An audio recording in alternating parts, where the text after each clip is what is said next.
Almost every bride that I've worked with has come with me with the same unspoken fear. It's not really about budget. It's not really even about the weather. It's not even if she's accidentally gonna faceplant walking down the aisle, which realistically would be a nightmare. It's not really any of these things. The real fear that I consistently hear is that in 20 years from now, she'll open her wedding album and her first thought will be, what were we thinking? My name is Mikey Ramirez, and I've spent about a decade filming weddings, and that fear lives inside two words people throw around very consistently, and those two words are trendy and timeless. Here's what I've noticed. People use the term trendy like it's an insult, like it's the thing people with short attention spans pick now and regret later. Trendy is what's going to get all of the double taps on social media, but not timeless, right? Timeless is the smart choice. Well, that's what we like to tell ourselves. But I don't really think that that's true.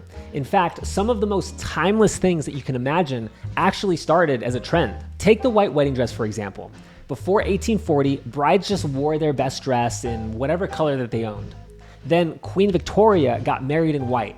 From there, everyone copied her. And now it's the single most timeless image in the entire wedding world. This was a trend, a celebrity trend basically. But it cuts the other way too. Think about the stuff we all assumed was just what you do at a wedding.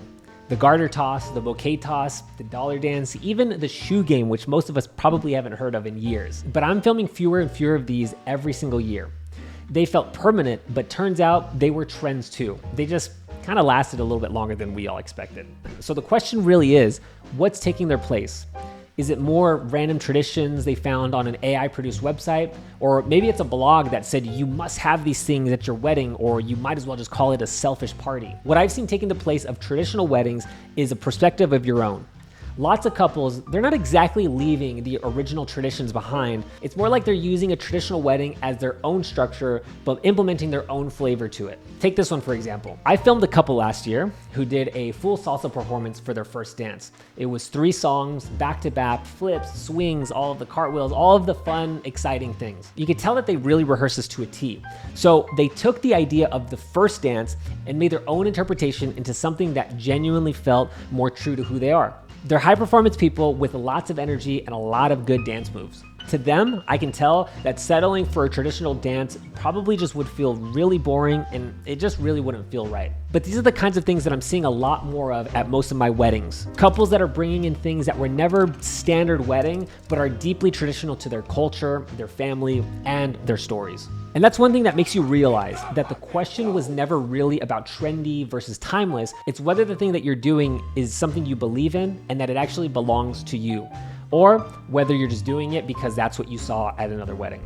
At the end of the day, timeless and trendy are two subjective terms. One thing I found in my experience is that there's nothing more timeless than a great story. Colors, just like seasons, will always change.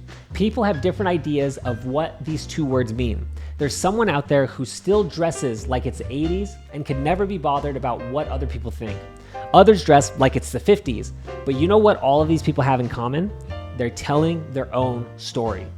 And as a wedding filmmaker, I know that the only thing that are truly timeless are the stories that you have to tell. I mean, if you really think about it, when people tell stories, especially one that is true to their experience, something that they experienced 10, 15, 20 years ago, the way that they tell a story is completely different than something that they're reading from a book. You can tell by their energy, you can tell the way that they come across whenever they usually genuinely very excited about telling that story.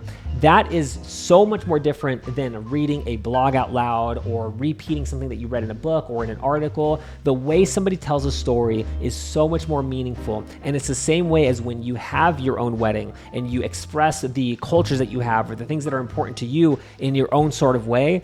That experience is going to come out so much more honest and so much more full. So the word timeless really comes from the memories that you're making and the ones that you're about to make.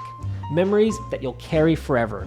Your wedding is just one of them. So whatever anyone else considers timeless or trendy, just know there's nothing more timeless than the memories you're making and the design that feeds your soul. If that resonated with you, that's the whole reason I make these videos.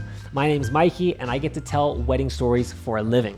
I'd love to hear what fun experiences that you had at your wedding, or if you're still planning, the question is, Are you opting in for a more traditional wedding or creating a unique experience that nobody else has ever seen? I'd love to hear more of what you have planned in the comments. And if you enjoyed this video, please like and subscribe. And lastly, if you're looking for someone to tell your wedding story from the unique perspective you're excited to bring, I'm your guy. The link to my contact form is in the description. See you in the next one.